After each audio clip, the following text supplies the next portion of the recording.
of the Wonder by Onomonopia. Chapter 3 First Day.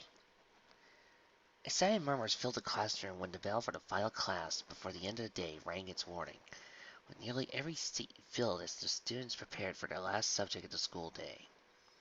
Some were excited to meet the new teachers. Others talked about how their first day of school had gone. The rest just wanted to go home. Wow, this is something you don't see every day in a Equestrian Girl story. A class. I'm so excited. I was talking to the principal, and apparently our new teacher studied abroad in Greece. Twilight says he pushed her glasses back up, imagining what it would be like to spend a semester in Greece. Waterside was barely paying her friend any attention, for all she saw was the white owl that was resting upon the perch outside the teacher's desk. Just as the final bell rang, the door to the classroom opened, and the teacher came walking in. Every conversation stopped while every eyes were drawn to her. Most of the students didn't know what to think of her at first.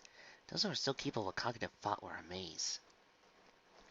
The teacher was beautiful, but also had an aura of power radiating from her. The male students' eyes, of course, were resting somewhere else other than the teacher's face. Meanwhile, a Mr. Halen decided to bring out a guitar and rock out, singing and saying the following about Miss Diana. Allow me to repeat what he had just said. Ahem. Got it made, got it made, got it made. I'm hot for teacher. Thank you. Good afternoon, students. Diana greeted the class as she walked in front of her desk, leaning against it as she took in the amazed expressions that gazed at her. She glanced over each of her students in turn. Seeing looks in her eyes, most were in awe. Some looked bored. One set of eyes looked beyond the verge of passing out. And welcome to my history class. I'll be your teacher for this semester. Call me Diana. No miss. Some of the students began to murmur among themselves, while Diana picked out a list from her desk and glanced over it, her eyes checking each name before a smile crossed her face once again. Now, I know all of you have just returned from break, so I won't be too hard on you on this first day. Well, so we'll be doing something fun. A test? Twilight exclaimed, before she realized what she had just said. Started slinking under her desk for the look she was getting. A smile crossed Diana's face at Twilight's response. She placed her lids down so she could be focused or full attention on the student. No, but that's an excellent idea for later. Actually, what I had planned was that we could get to know more about each other. So I'd like each of you to tell me your name and a little bit about yourself. And since you were so kind to volunteer, Diana said with a nod to Twilight, who emerged from beneath the mahogany desk to smile awkwardly at the other students. Hi, everyone. I'm Twilight Sparkle. Twilight nervously introduced herself, striking slightly under the gaze of every student. I'm new here, transferred from, well, most of you already know. I love to study, I love books, and that's it. Twilight sat back down with her face red, making Diana consider changing her approach. No, thank you, Twilight. I've always appreciated being around those who have a desire to learn, Diana said with a smile, before glancing around the room. Now then, do we have any other volunteers, or do I have to start calling out names? I'll go. Diana raised an eyebrow at the fact that the class let out a small gasp when the girl with the pink hair slowly rose out of her seat, smiling with an even more nervous expression than the one Twilight wore. I'm Fluttershy, she squeaked in a voice that only Diana could hear. I like animals and quiet. Fluttershy, Diana repeated so the girl didn't have to. And you say you like animals, do you? Oh yes, I love them. I especially love that owl you have there. Fluttershy said in a louder voice that everyone could hear. Her eyes practically lit up as she stared at the owl, cracked an eye open at being mentioned. Do you mind if I pet it? Diana mentioned for Fluttershy to do so. On his side so she could get right next to Athena. The owl raised an eyebrow at the girl, but as Fluttershy gently began to run her fingers across his head, it settled down once more. She's just lovely. What's her name? Her name is Athena. Extra credit for whoever can tell me why you would name an owl that. Diana smiled, and the only hand running up the room was Twilight's. But then the girl saw the look she was getting, and slowly started to lower it once more. Don't be intimidated, Twilight. I'm not judging you. Please, tell me why. Because, well, owls, or rather baby owls, were seen as the symbol of Athena, goddess of intelligence. Twilight stated with such confidence that even Diana was impressed. Then the student snickered, and the confidence fell away, leaving Twilight to sit back down with a bare smile. I assume that's why you named her that. Start of the year, and you already have an A. Good job. Diana said before turning back to Fluttershy. She's completely enamored with Athena. You can go back to your seat now, Fluttershy. Fluttershy nodded and headed back to her desk with the owl resting upon her arm. All Diana could do was roll her eyes as Fluttershy continued to focus solely on Athena and at her own desk. Other students began to speak up, though Diana noticed that most of them were not as interested or had little to say about themselves. The most he got out of them was their name and a hobby they had. Yet most said their hobby was such a bored tone that she wondered if any of them enjoyed what they did. Well, thank you for that amazing speech, Bulk. Diana said with a smile after Bulk got done speaking. Very hard not to laugh how he seemed squished in his chair. Then she looked over at the next student that was getting up before a sound interrupted the class. You know, I know that was supposed to be bulk biceps. I know that was supposed to be bulk biceps, but the moment she said bulk, and this is a high school saying, all I could see in my head was the two characters that should have popped up at any given moment during the live action Power Rangers movie. A loud thud came from the seat in the back corner of the room, turning most eyes, including Diana's, towards the cause. On one of the desks lay a girl with red and yellow hair, face down and fast asleep. Diana's eyes narrowed slightly when she recognized the girl from the other day, before picking up her list to see what student it was. Then the teacher walked over to where the sleeping student lay. I'm sorry if the first day back seems boring, but if you're having a hard time staying awake now, you're not going to enjoy this class, Diana said calmly to the sleeping student. But her words were clearly not enough to wake the girl. Diana then rested a hand upon her shoulder and shook her once. Sunset Shimmer? She said in a powerful voice. Please, wake. Sunset's head just snapped up off her desk, allowing Diana to see that the bags were still under her eyes. Exhaustion was clearly written on the girl's face. Yet when Sunset turned her head to look up at Diana, the Amazon's eyes widened. Not at how tired Sunset was, but the fear she saw in her eyes. A horrified, desperate fear that Diana had only seen in those who were about to die or dying. What? Oh, I'm so sorry, Diana. I didn't mean to, Sunset said rapidly, as she rubbed her eyes before giving Diana a weary smile. Yet Diana's expression did not change for a moment, while she continued to stare down at Sunset, causing the smile to fall from the girl's face. See me after class, please. Diana finally spoke, and she returned to her final class. Hearing Sunset groan while her head slammed onto the desk, students continued to introduce themselves. But Diana's focus was no longer on them.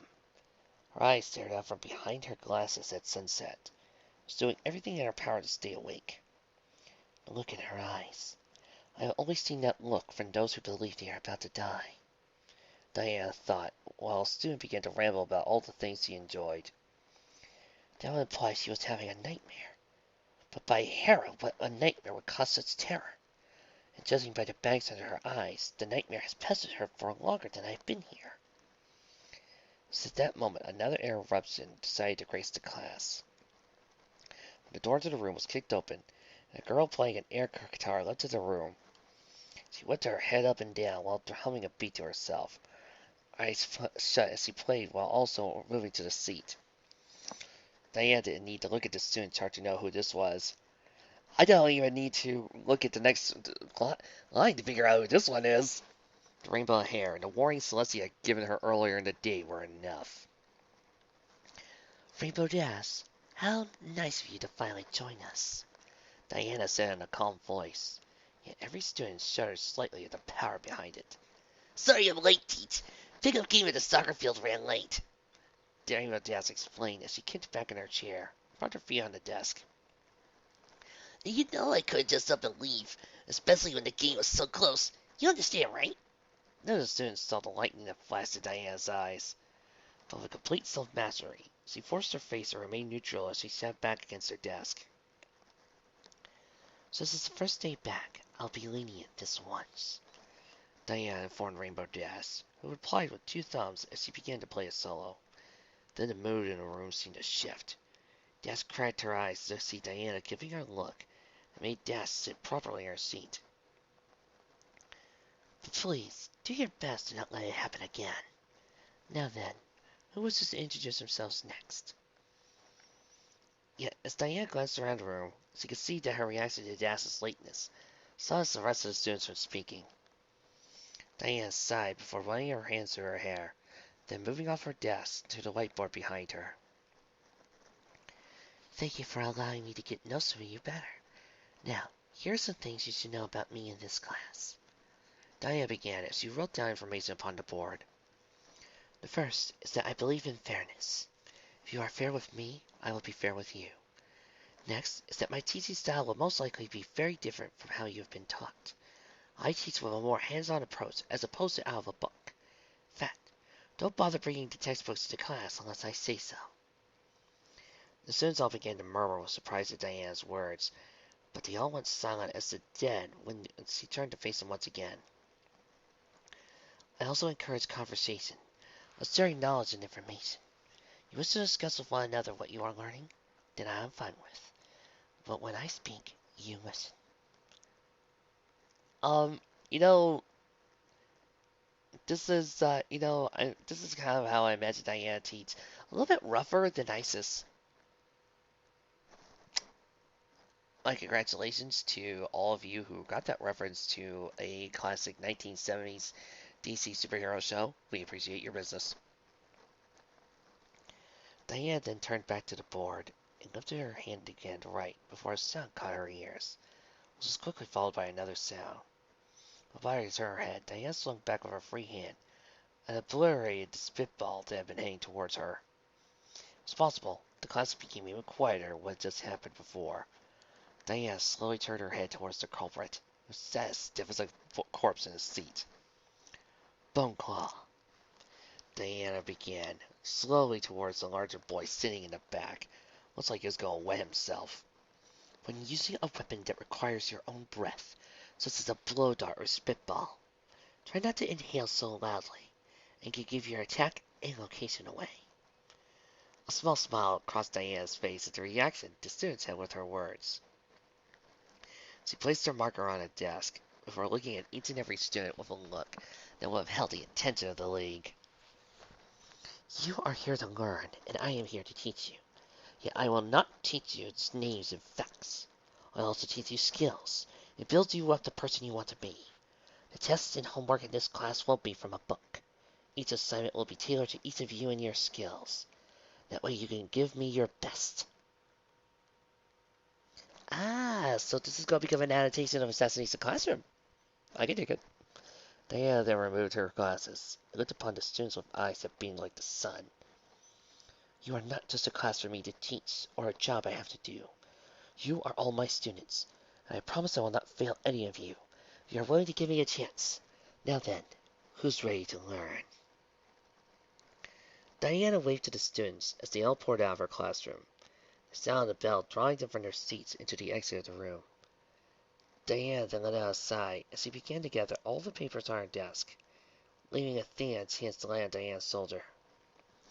That was quite impressive for your first day. You did not impale any of the arrogant or defying mortals on your sword. You're already doing far better than most other gods. They are children, Athena. They still have a few more years to be arrogant and defiant. Diana reminded the goddess, and while I do enjoy teaching ones as young as themselves, it was not for that surge of magic we felt upon arrival. I would call Hades a fool. Well, I will call him a fool anyway. Whatever that surge of magic was the other day, I had not felt anything like it in the time we have been here. Athena informed Diana, who nodded in agreement, before Athena glanced down at the papers. I am actually quite impressed you managed to get everything ready for your class on another world in a day. Super speed helps. Plus, Hayes was also kind enough to leave some rare jewels and gold within that file, so I'll not have to worry about money while I'm here, said Diana as she placed all the papers on her file and stood up. Well, hey, Diana, if worst comes to worst, you could always see if they'll accept you working at a taco shop again. Well, the first day is now. We just need to keep going until...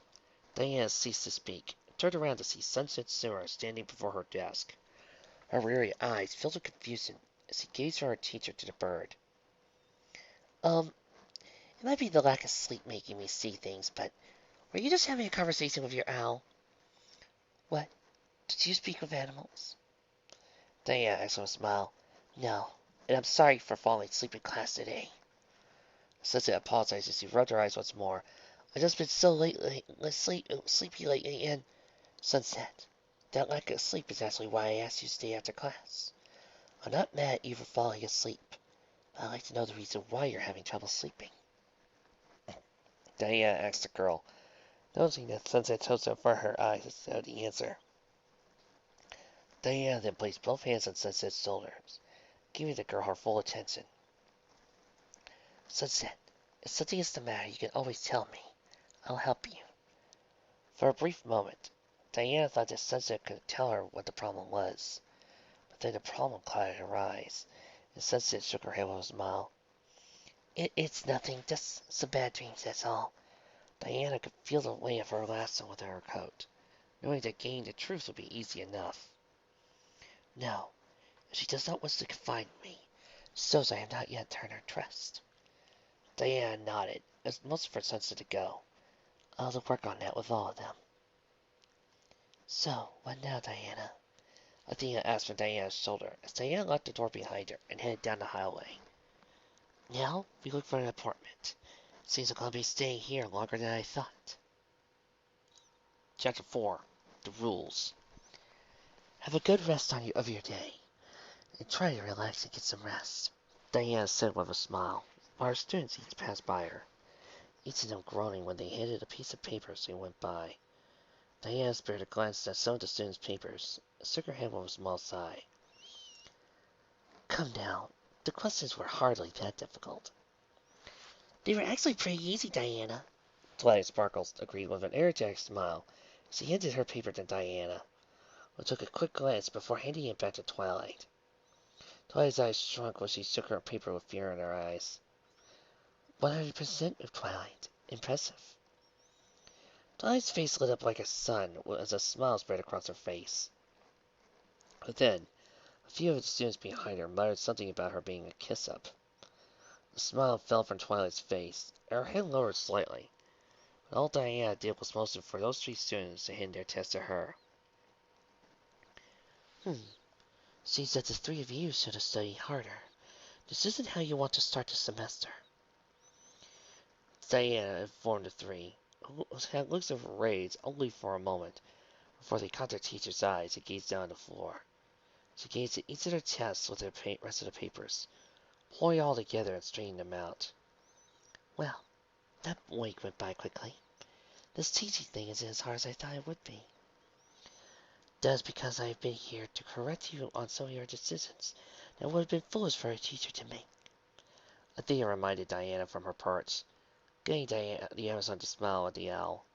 But there is a lack of wisdom in this room I haven't seen since the rise of the Romans. It is amazing that some of these students have the brain power to function, let alone answer questions for a test. Athena, do you think I sprung the test on them too early in the year? They did just get back from summer break, Diana asked the owl, who scoffed at her suggestion. I say, the more the test, the better. These students need to use their brains far more if these answers are all the intellect they muster, the owl said before hopping onto the test, scowling down at most of them. Twilight seems to be the only one with any wisdom. The rest are, ugh. Speaking of tests, Diana thought to herself as she gazed at the last student in the room. She sat on one of the back desks while propped up on her hand to keep herself from falling over. Sunset is the last one to finish her tests, but given the state she's in, I'm more surprised she's managed to stay awake. Sunset stifled a yawn before she began to write upon her paper once more. The bell that signaled the end of the day rang once more, but it wasn't until much later that she finally rose from her seat and staggered to the front of the room. Ugh, I'm sorry Dad took so long. Sunset apologized in between yawns, handing her paper to Diana, who was already beginning to fear the worst. She glanced down at Sunset's paper. She raised an eyebrow as she scanned over the answers, before nodding to the half-asleep girl. You should go home and get some sleep today, Sunset. You look like you could use it. Sunset nodded sleepily and walked out the room, banging into a wall a few times before finally managing to make it to the door. Athena let out a hoot as she hopped down onto Diana's shoulder, gazing over the last of the students' tests. By the power of Zeus. Indeed, quite impressive, isn't it? Diana asked Athena, both of whom were looking at nearly flawless tests. And look at that.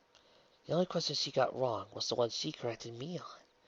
Apparently, I made an error in the description of one of the warriors.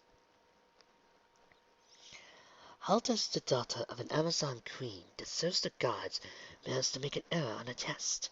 Athena asked the princess, who compiled the papers and tucked them into a bag that she had brought a few days prior. Perhaps you should be in those seats and being taught. Because I made the error on purpose. I wanted to see not only which of the students knew the answers, but also which were paying attention. Diana informed the owl as she exited the room, locking it before heading towards the teacher's lounge. Like I said at the beginning of the week, I will test the students in different ways. This was the first one. Clever, I like that. Athena agreed as the owl sat comfortably on Diana's shoulder. Yet it amazes me that the student seems to get no sleep was the one that caught the error. Yes, and it amazes me as well. After yelling at a pair of students that were running through the walls and helping a student open their locker, I'm just imagining. Diana reaches over, grabs the locker door, rips it off the hinges. Diana finally reached the teacher's lounge, remembering the note Celestia had sent about some of the newer teachers meeting there at the end of every week. She opened the door to see she was the last student to arrive, meaning she was the one that caught everyone's stare. Sorry, a student took longer on the test than I thought they would, Diana explained as she slipped into the room. A test on the first week? You're cruel, Diana. A teacher that went by the name of Discord said to a toothy grin. The students here are all too soft. I say give them harder tests.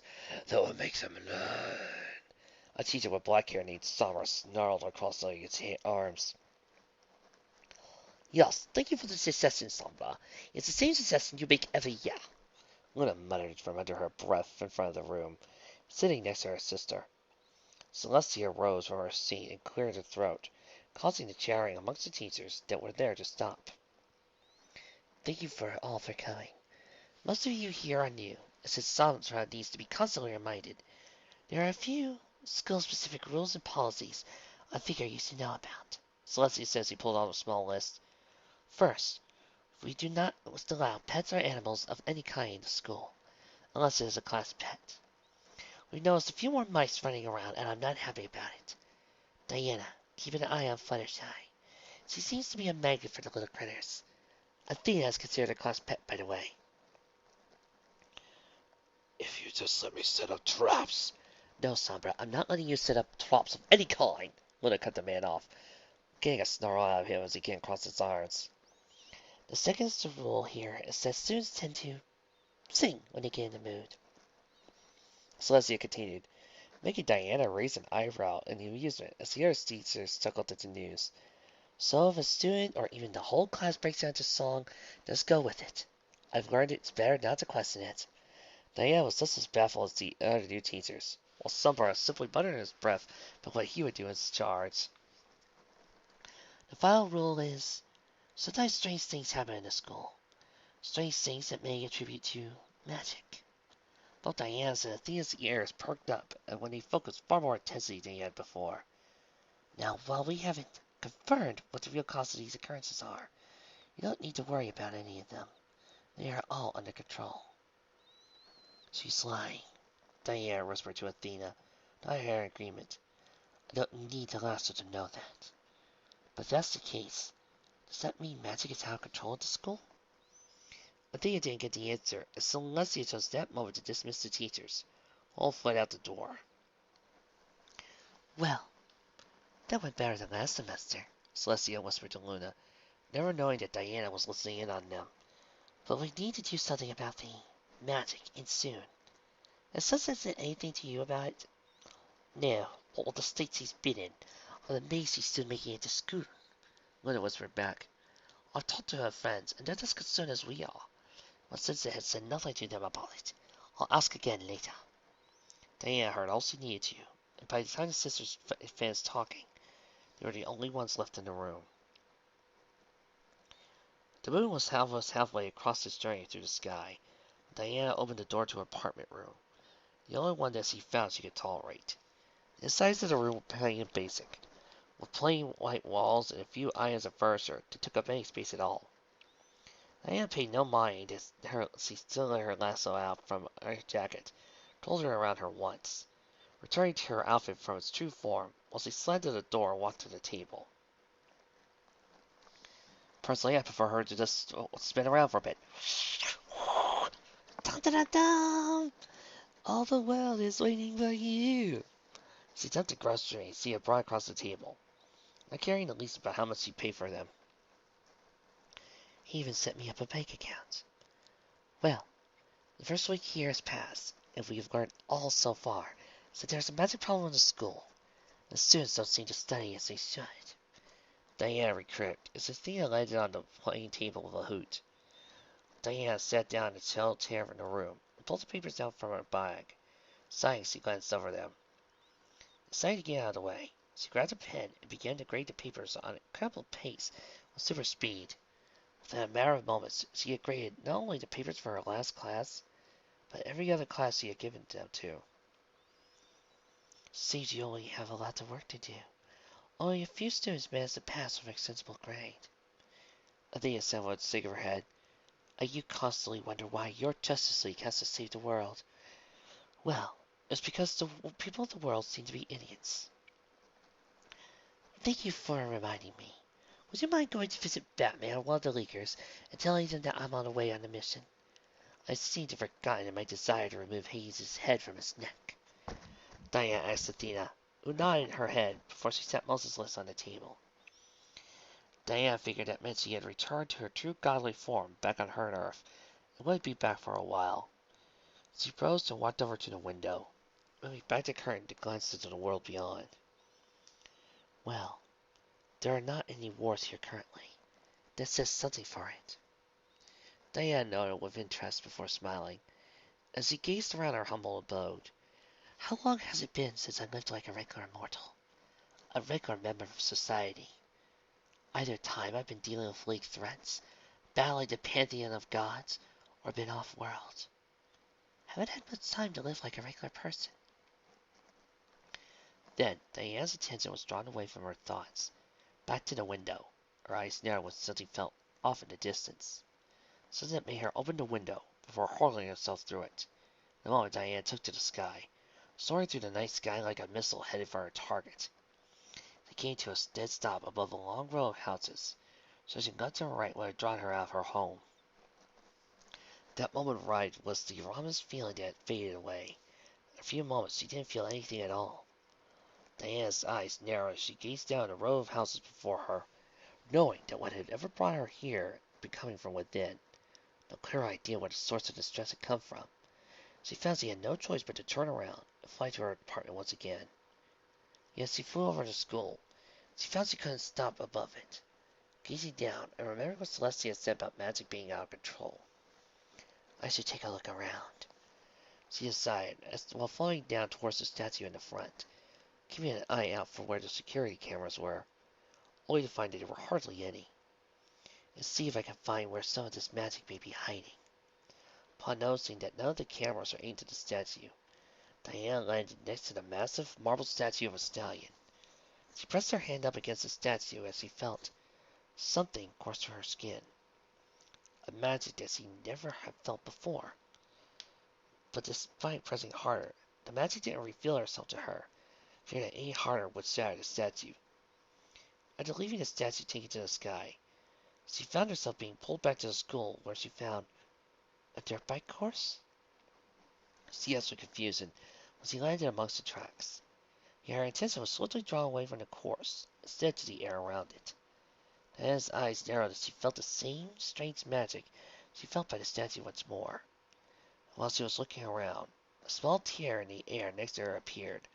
A small vortex of magic appeared. She gazed at it with curiosity, wondering if she could get closer, while a small creature emerged from within. "What in the name of Hera?" Diana muttered as a tiny insect floated up to her. It was a blue ball with large green eyes and little wings. The creature floated up to Diana with a smile on its face, but when it got too close, it let out a yelp and flew back into the vortex. Diana's face hardened as the vortex shut behind it, and traveling through another world to know a portal when she once saw it. So, creatures from other lands are showing up in this world. My magic. If what my senses are telling me is correct. Diana pieced together as she launched herself into the sky once more, heading back to her home. That part of Celestia's story is true. But what does Sunset and her friends have to do with it? And why did Hades want me here bad enough that he was willing to kill Steve to get me here?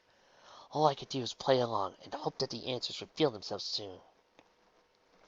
Diana flew back in through her window to find that Athena was gone, while the keys of the moon informed that she should get some sleep. At least now I have a plan of action. I need to speak with Sunset and her friends. Maybe they can help me with what's going on.